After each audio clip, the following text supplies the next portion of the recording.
Rouse Radio, back on the air from Lewes in East Sussex in the United Kingdom. And a very good day to you.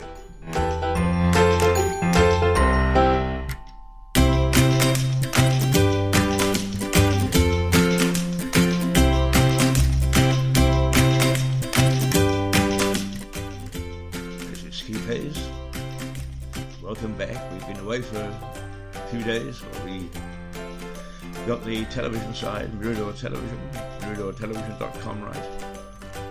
And we can have a little chat for the next 25 minutes or so.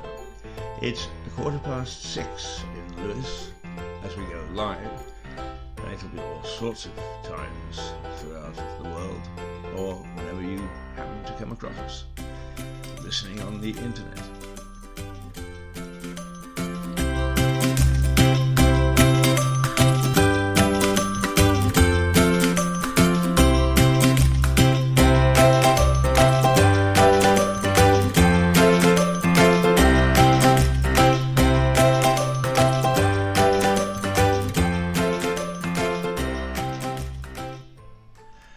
Rouser Radio. Ooh, Rouser Radio.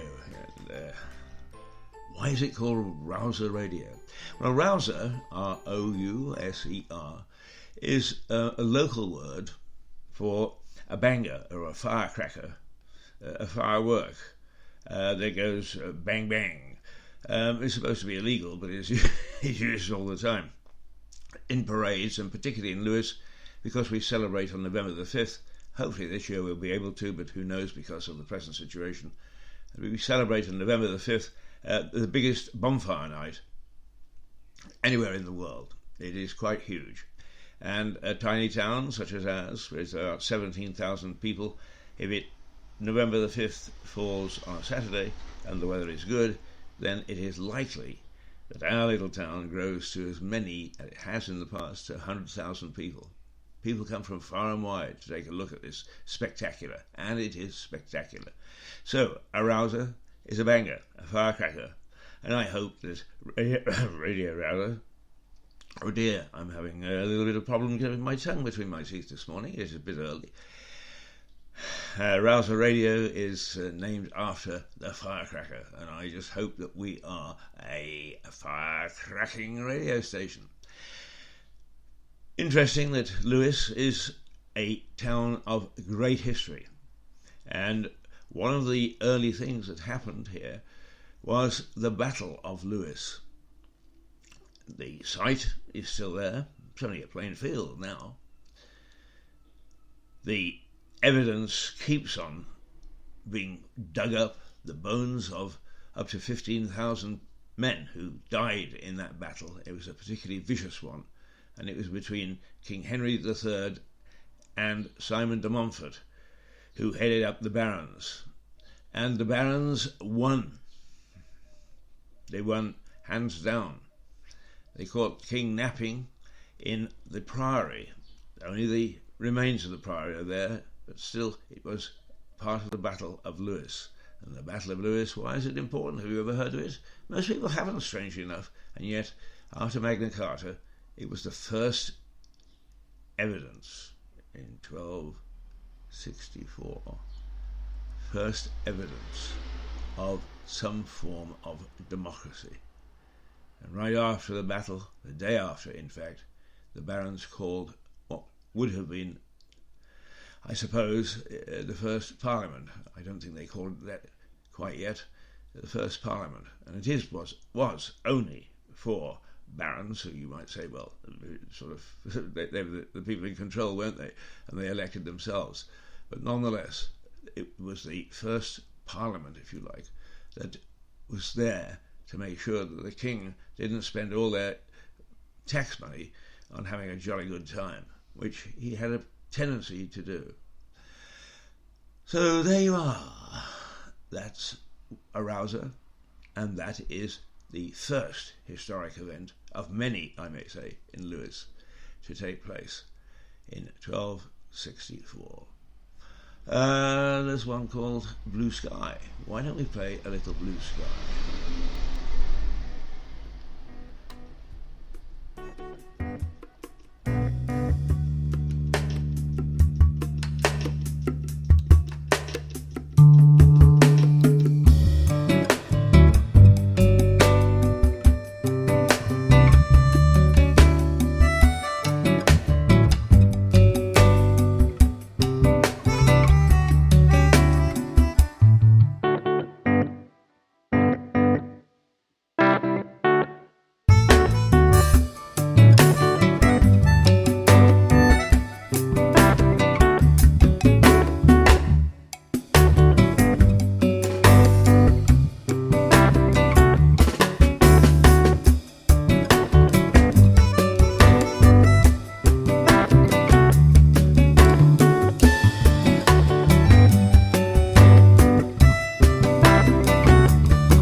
sky. And it is blue out there this morning. Or at least, mostly, there are puffy clouds around. After the weekend's miserable weather, I think perhaps we might have a little sunshine today. Let's cross our fingers and hope that that's so. Because the weekend now is beginning to take shape, now that we're getting a little easing from lockdown. However, I think we must be careful. I think that the Prime Minister is right on this one, is we're behaving a bit foolishly. And in fact, in the city of Leicester, I understand there has been a spike in coronavirus. Why in Leicester, heaven only knows. But a lot of people have taken their lives in their hands on the basis that this infection does not exist. They've packed the beaches, particularly just down the road from here, Brighton. Now, generally around the country, the virus hasn't spiked. But after the weekend activity, where people just went completely and utterly mad and wild and rushed to the beaches and started to hug and greet one another without taking any notice of the conditions whatsoever, the conditions set for us getting cracking a little, I'm afraid that I think that we're in for a bit of a bad time yet. So do be careful, cover up.